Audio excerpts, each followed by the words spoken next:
Hello all, hi, my name is Amit Vyas. I am here today with one and only Prashant Hegde. We are here for the next episode of the Test Talk Show. I'm really happy to introduce all of you, and I hope that the time that you'll spend on this particular piece of content will be helpful to you. Prashant, when I was young, once in my school, school teacher asked me, my class teacher actually, she asked me, what do I want to become? I did not know, obviously. I was in, I think, 6th standard.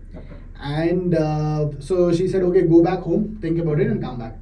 So 2 days later, I came back and I said I want to be a lawyer. The reason was I'd done some debate competitions and I was good at it. And then I'd seen Bollywood movies. So in Bollywood movies, the lawyer is always debating. So I thought that might be a good profession for me. A few days later, another teacher asked me, what do you want to be? And this time I said, I want to be a journalist. Why? Because a few days before I'd seen a news telecast, and I mean, my granddad watched a lot of news and he read a lot of newspaper. So, and I used to spend a lot of time with him. So I also started reading a lot of newspaper and watching news. So I like that a lot. People interviewing the other person and all. Right. So the craving for being a journalist, the craving for being an interviewer, I'm fulfilling those through this talk show. And thank you very much for coming here today. I know there's time crunch, you're busy with a lot of stuff, but thank you very much from the bottom of our hearts, from all of us at MoEngage, our students, our trainers, everybody, for making this time. I'm sure the discussion that we have today will help a lot of people, who are existing software testers and who want to be, software testers in the future. So definitely. Thanks for that and welcome to the program. Thank you so much for having me. Super excited to be Thank you. So we'll get started with that. We had a few conversations before we got in the room today, right. And how I was telling you that we want to know about your story. Who are you as a person? Where do you come from? Yes. What ambitions you have? How many of those ambitions you have already fulfilled? How many are happening, and what's the way ahead? Sure. So we'll start with the place where you're from, and yes. How was your childhood? What impact did it have on you? And did any of it help you become the person you have become today? Sure. So basically, I'm from a place. I was born in a place called as Honnavar. It's a coastal city in Karnataka. But after that, I spent most of my schooling. My schooling happened in a place called Hubli, okay, which is like 400 kilometers from here. Okay. And I come from a very traditional kind of a family. So, wherein some of the values that I got there definitely has helped me to shape myself as a person today. And I think. My overall journey, if I have to say, from school, or most of my schooling happened in Hubli. I even completed my graduation in Hubli itself. Okay. And then once I completed my graduation, I had to come to Bangalore in search of a job. So that's mostly my childhood. I've been a kind of introvert throughout my school days, and even till date I'm kind of an introvert, I would say. But again, I become an extrovert when I'm on stage, or when I'm leading teams, or when I'm the tester version of Prashant. So that kind of alter ego comes out. Okay. So yeah, that takes over you. Yes. So I think I have also felt that in traditional settings back at home and other places, I don't speak a lot. Because there are already a lot of people to speak. Yes. So I sort of take a back seat. But when I'm at work, when I'm at places like these, a work version takes over, and you yes. sort of. Yes. I think also, if you look at some of the most successful leaders, right, most of them are introverts. Right? Oh. So if you look at the likes of Mark Zuckerberg or even Elon Musk, they call themselves as introverts. But I think.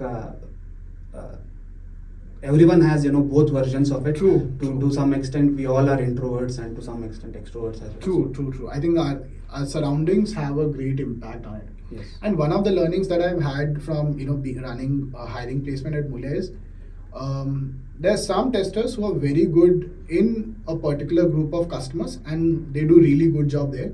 But the same tester put in a different team with a different customer is not able to do as well. Right. So it depends a lot on how the environment is for that person to Yes. perform. Yes. And if it's a fresh graduate who has just gotten into his first job, Mhm. if he doesn't get a good environment, Right. his foundation becomes Exactly. very difficult to be Exactly. built. And And as leaders, I think it's our job to True. set up such kind of environment where everyone can excel, Correct. regardless of whether they call themselves introverts or extroverts. correct. So I think that's why you speak so much about culture these days. Yeah. The kind of culture that you may want to have, so that you can get the best out of everyone. Yeah, So, yeah. Ecosystem plays a very, very important role. True. So, I saw that you did your graduation in 2013.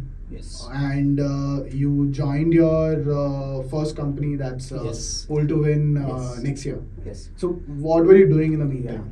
So to give you some background, right? During college days, I think I was not a kind of serious person. I was really carefree. Like 99% of us. Yes, like most of us. But I was into gaming. I liked gaming, right? I used to skip classes just to play Counter Strike. I used to go to this Nice. Counter Strike tournaments. I used to win these tournaments. Wow. I totally forgot about my studies completely.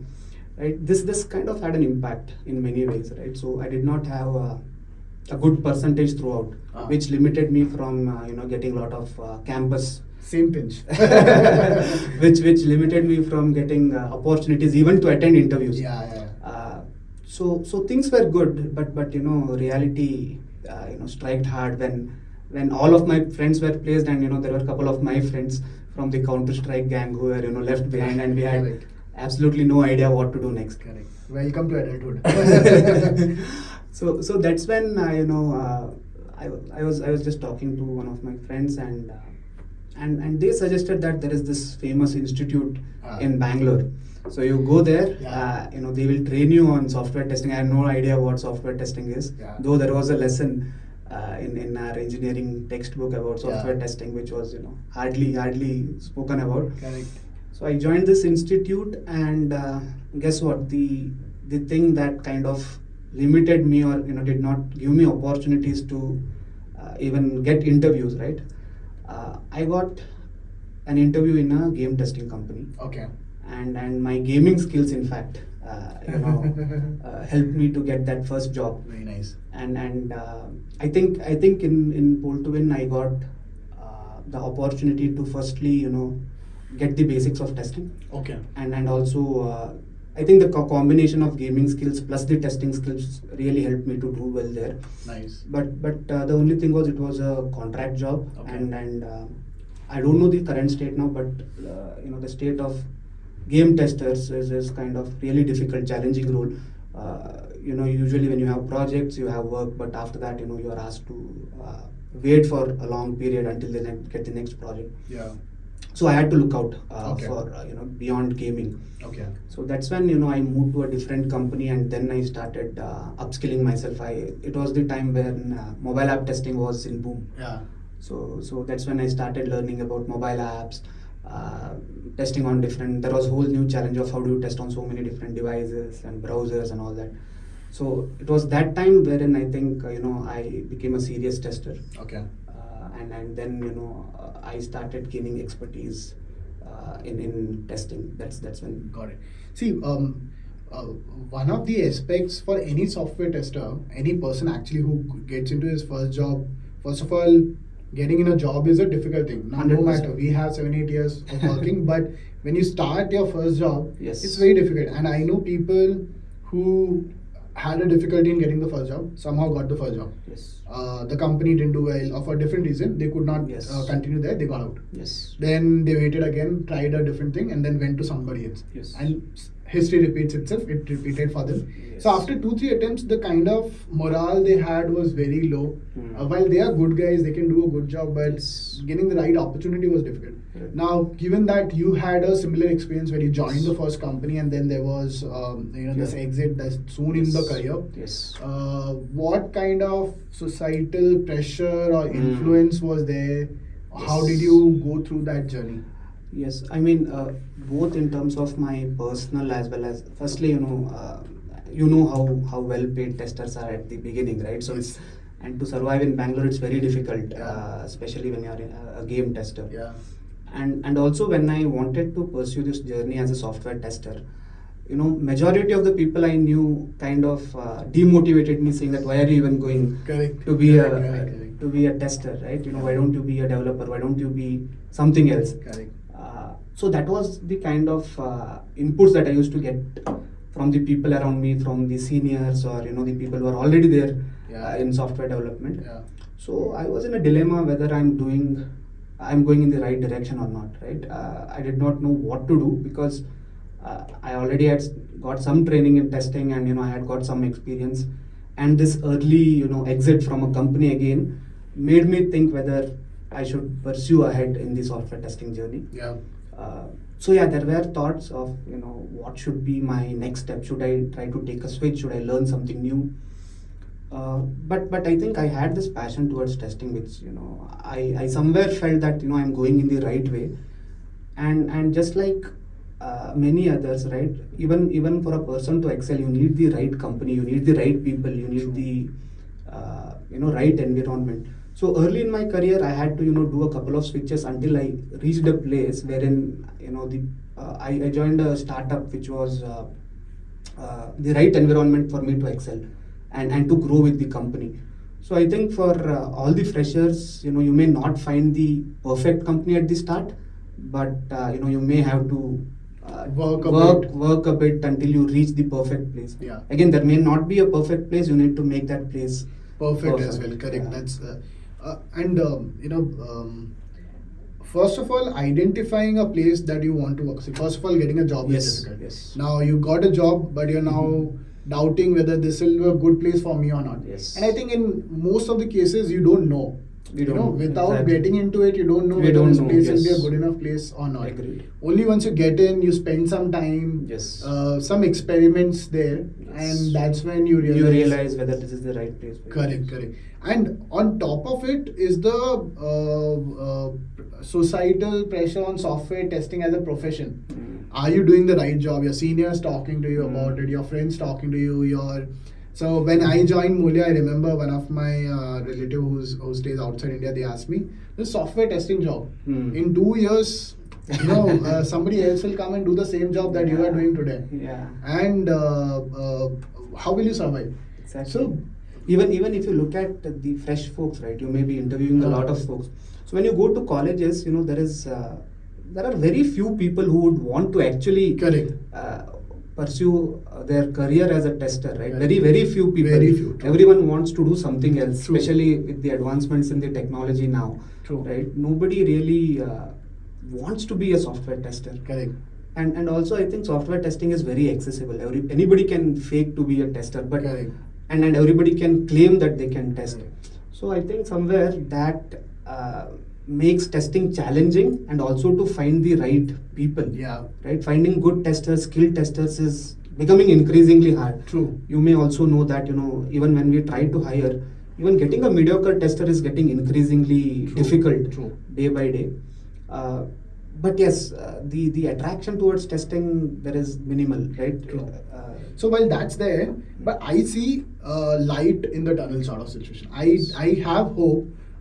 See, one of the reasons why this is happening in colleges is because software testing is not given enough importance. In their school books they don't have it, in their college books they don't have it, and even if it's there, it's like oxygen in water, no use of us. Okay. Yes. So because it's not looked upon, and in colleges, if you go and ask who wants to be a software tester, the 3-4 hands that are coming up, they're not coming up because they like software testing. They're coming up because they feel they'll not be able to do anything else. And they feel software testing is easy. Is the easier path. Easier path to take. And maybe I'll do so. Even for me as well, the truth to be told is, I thought I'll do an MBA after 2-3 years, and that way this small tech job will help me, and then I'll do MBA and I'll get into something else. Yes. So.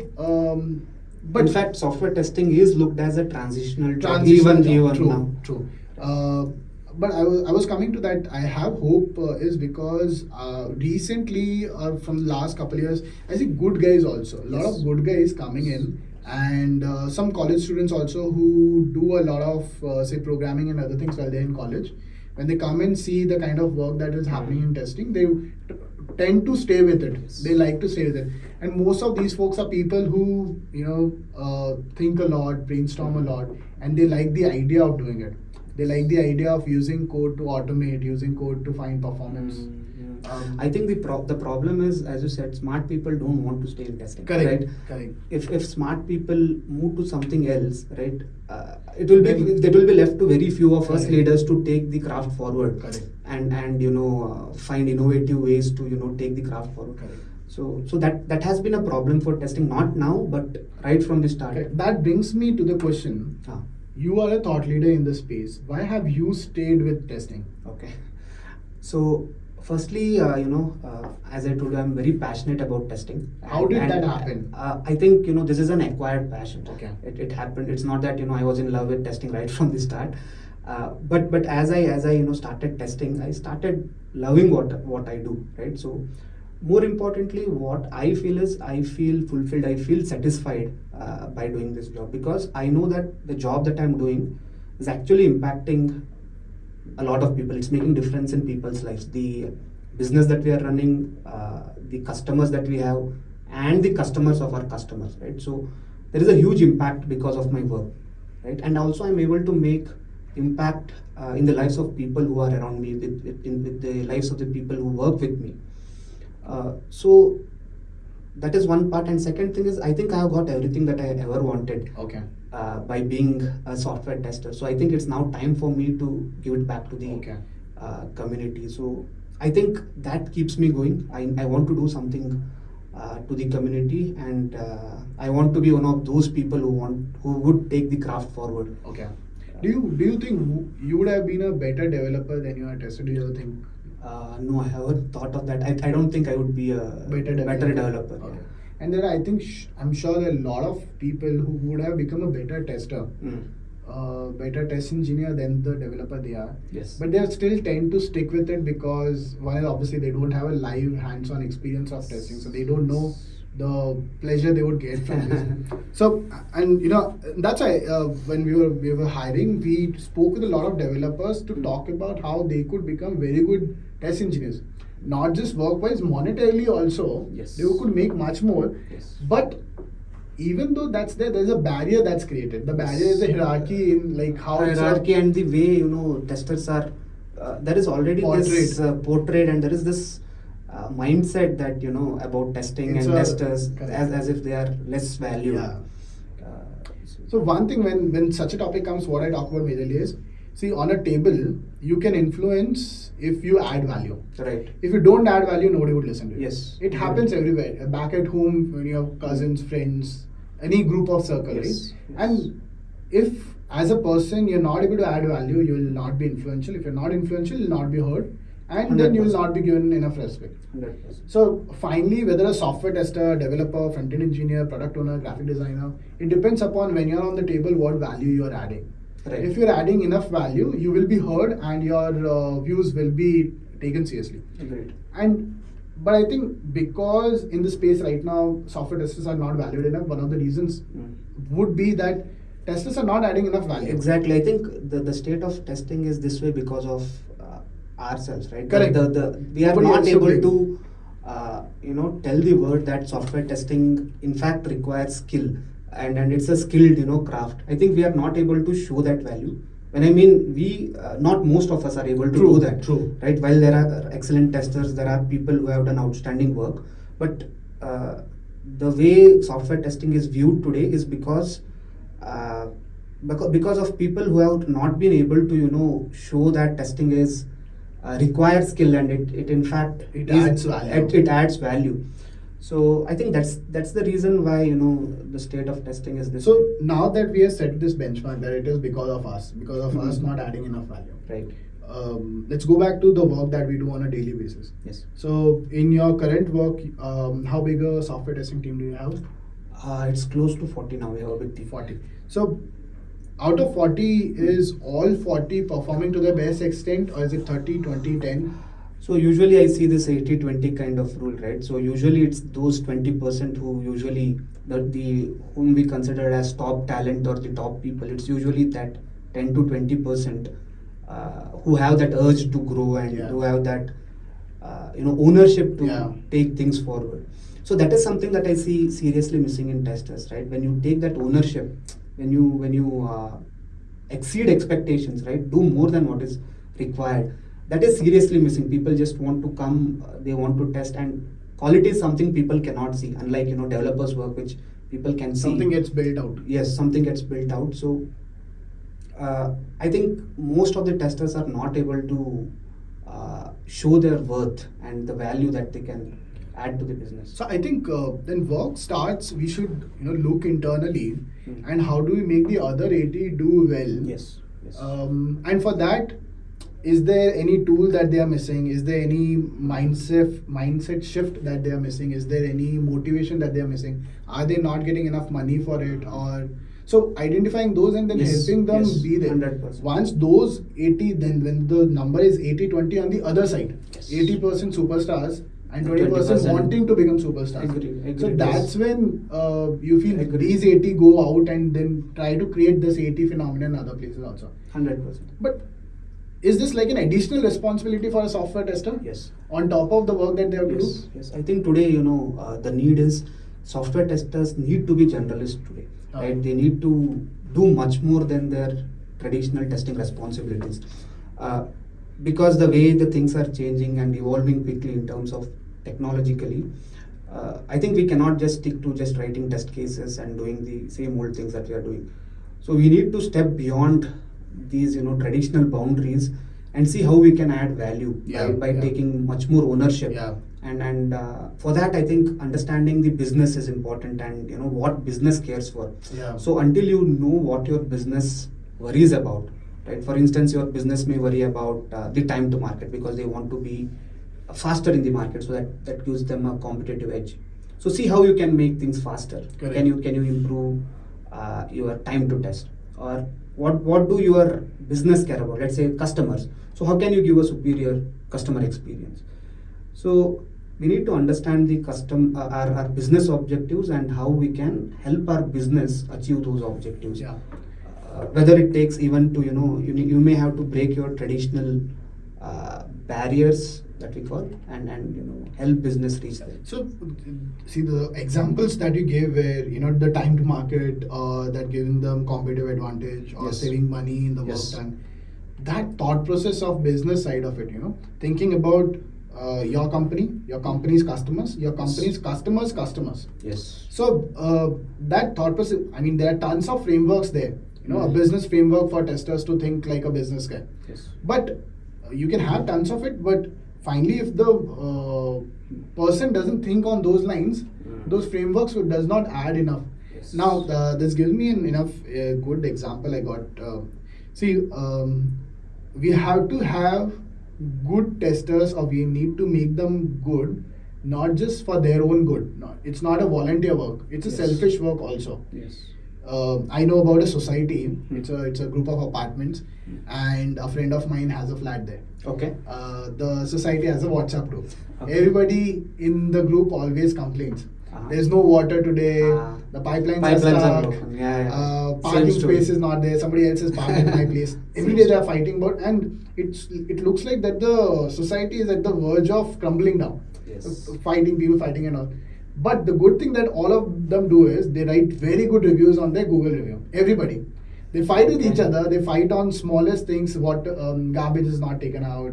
Yeah. It's difficult to stay in the society. I'll not stay here. But everybody writes good reviews on Google because finally the value of the place has Property to go. has to go up. Property value has to go up. So I think no matter what problems we see, we need to definitely make sure that our colleagues do much better work than we do. And if all testers start doing it, let's see, today there's this competition also. When I was very young in Molia, the competition was who raises the most amount of bugs.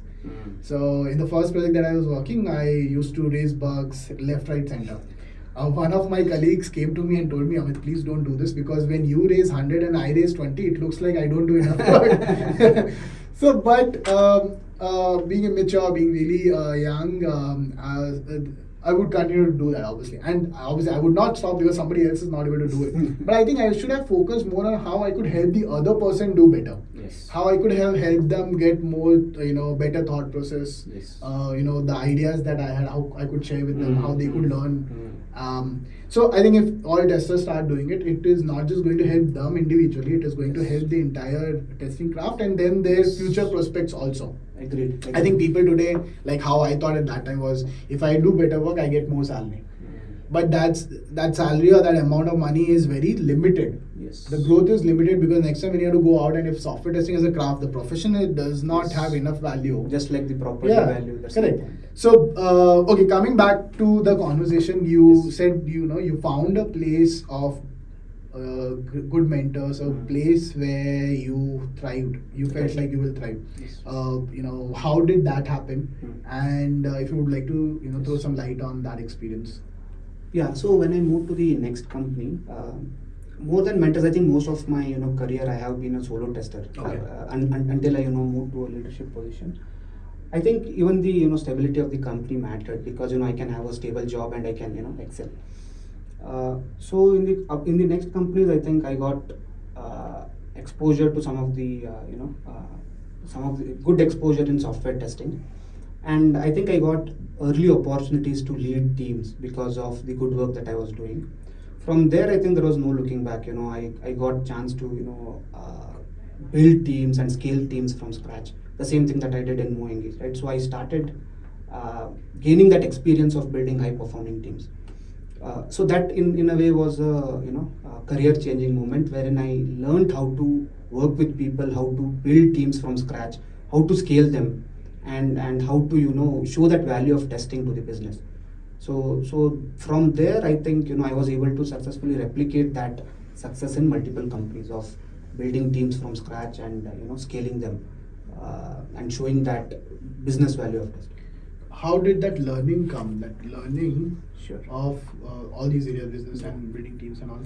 I think it came mostly by trial and error, by working itself. It was not something that I learned from somewhere. I think I got it naturally when I worked with people, worked with customers, worked with the stakeholders. I think I got it naturally by interacting with them and understanding their expectations, and also working with testers and as you said, helping those people upskill and add more value. That's what I think I started doing. Got it. In the testing space, do you have any mentors that you read about, learn from? Okay. So there are many people who I look up to. More than mentors, I think at the early phase of my career, in fact, I was inspired by many Mulians. Okay. Whether it was Pradeep, at that time there was Santosh, Parimala. In fact, Parimala reviewed my first paper. Oh, nice. That I applied for a talk. And Ajay and a lot of Indian testers, right? I used to look at their work. I used to read their blogs, Michael Bolton or James Bark. I used to read their posts, which gave me a lot of ideas and made me understand what truly testing is.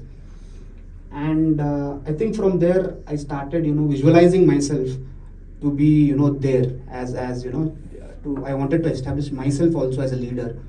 And I started working towards it, that I think these people inspired me to blog, to, start speaking at conferences and give it back to the community. I think that's where I slowly started blogging without any expectations. I blogged for several years. Oh, nice. Just to get the expertise of writing. Yeah.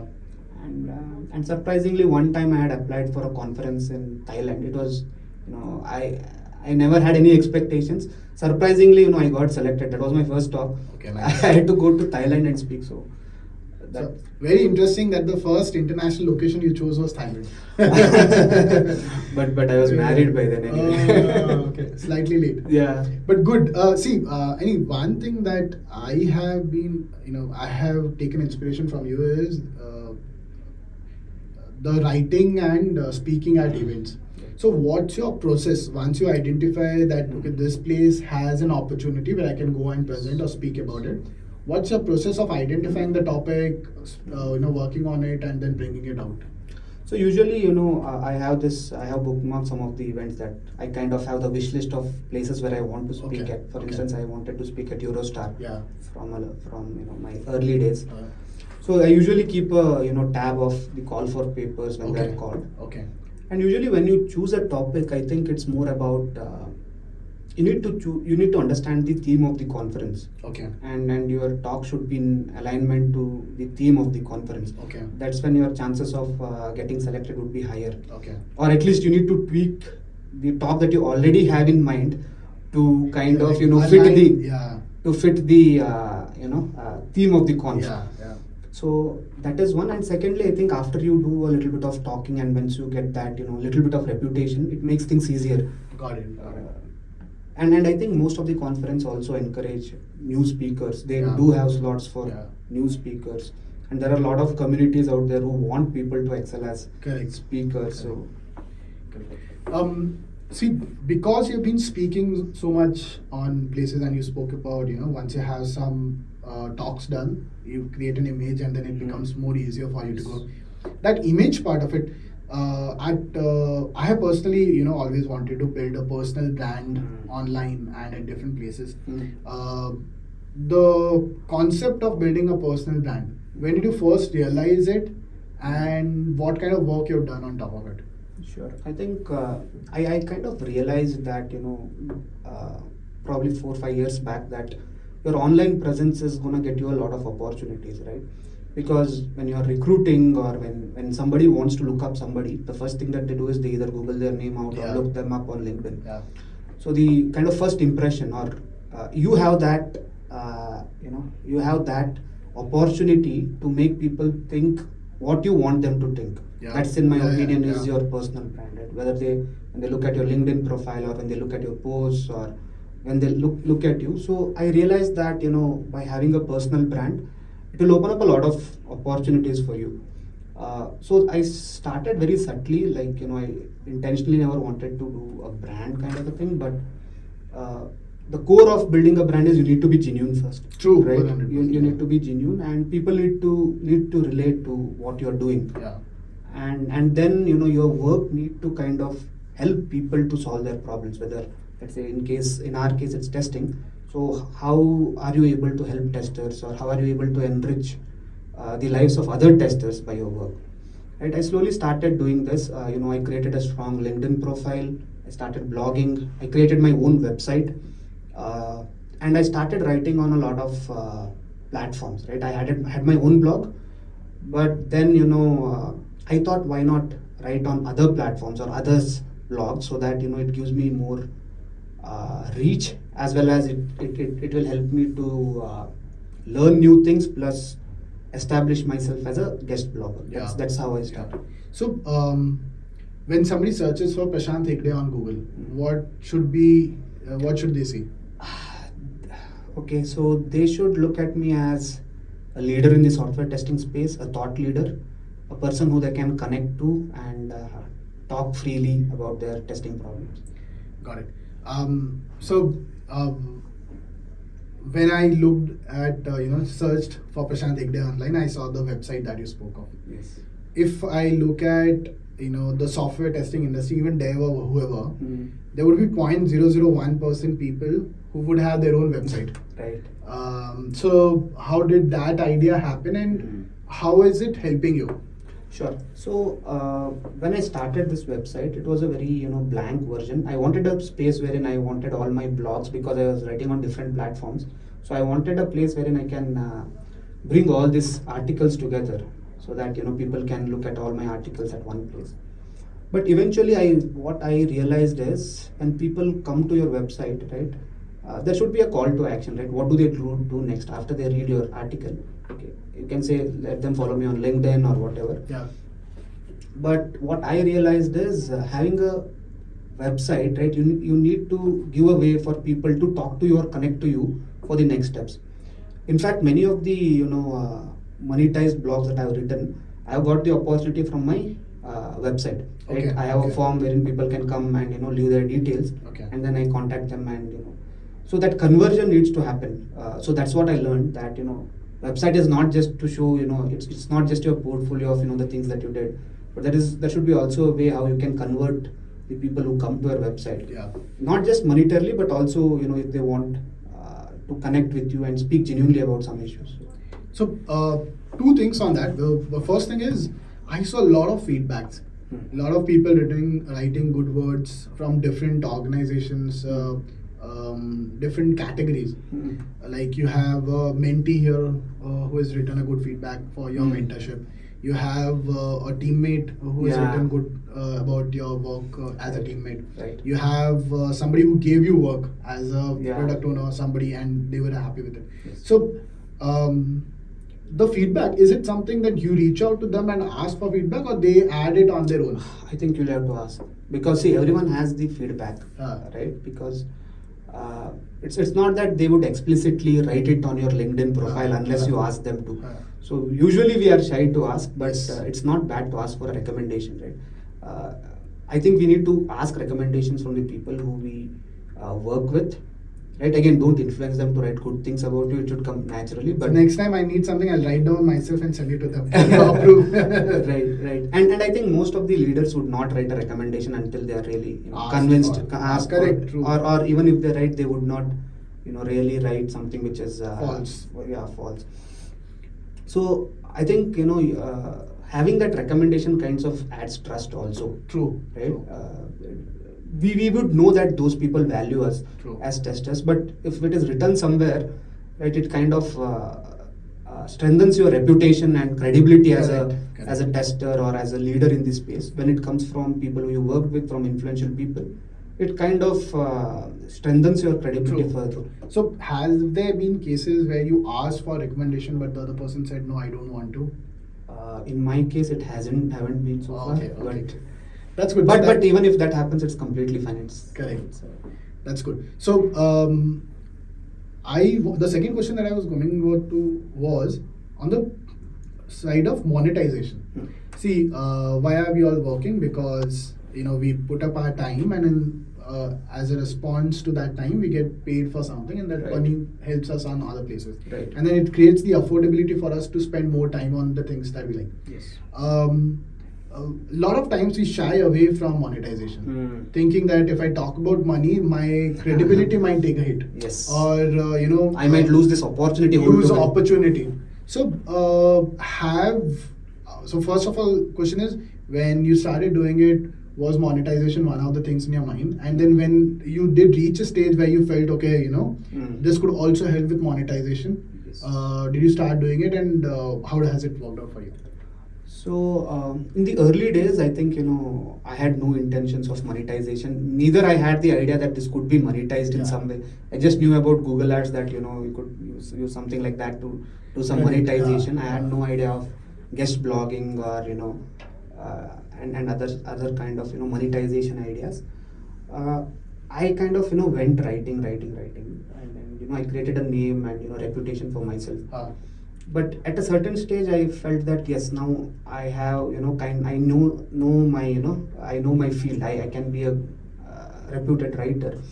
So that's when I stopped writing for free. Right? Okay. So because it involves a lot of time, right? Yes. When you write something, it requires your time, energy, your effort, right? You are taking off time from your family. Yes. So I think that's when I started, saying that sorry, I will not be writing for free, and this is something that will be my, compensation if I have to write for, let's say, 4,000 words is what I will charge for. Initially, I was also hesitant, Yeah. because this is the first time that I was doing. I never thought somebody would pay for me Correct. to write. So that hesitation, in fact, prevents many of us from asking. But I think True. new testers are much more smarter. They are, asking it at the early stage of my career. But probably 4 to 5 years, I wrote for everyone without any expectations in the name of community and helping Yeah, people, yeah. which I genuinely do even now. Correct. But after a certain point, I think you need to value your time and the True, skill that you true, have gained. true. So that's when I started, monetizing for the content that I write. Even now, I write for a lot of communities for free. It's not that I do only for monetization, but after a certain point, I think it's important that you monetize the work that you do. So, I'm sure a lot of software testers would, watch this and feel that they have built enough background in the space, and I'm sure they would want to write more about it and then reach a stage where it could be monetized. And it's not wrong. It is your effort, your time, and as you Absolutely. spoke, a very important part that I wanted to bring it is your family's contribution into Yes. who you are today. So you've Yes. done 7, 8 years, 9 years in testing. Yes. How has your family contributed to bringing you here? Because a lot of time that you're doing on other things could have gone the other side. 100%. So firstly, I think I have to thank my wife. Her name is Savita. So I do a lot of international talks also.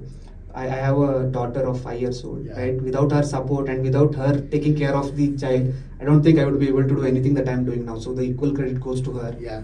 As well as for my parents. My parents have always taught me that you need to excel Yeah. at whatever you do, and I think they were the ones who kind of pushed me to public speaking when I was very young. Okay. So that also kind of helped me to shape who I am. They introduced me to mind maps, which was my first talk. Oh, okay. So in my school days, they taught me how to mind map. Oh, wow. They enrolled me in a course, Nice. which kind of helped me to form the first talk that I did. Okay.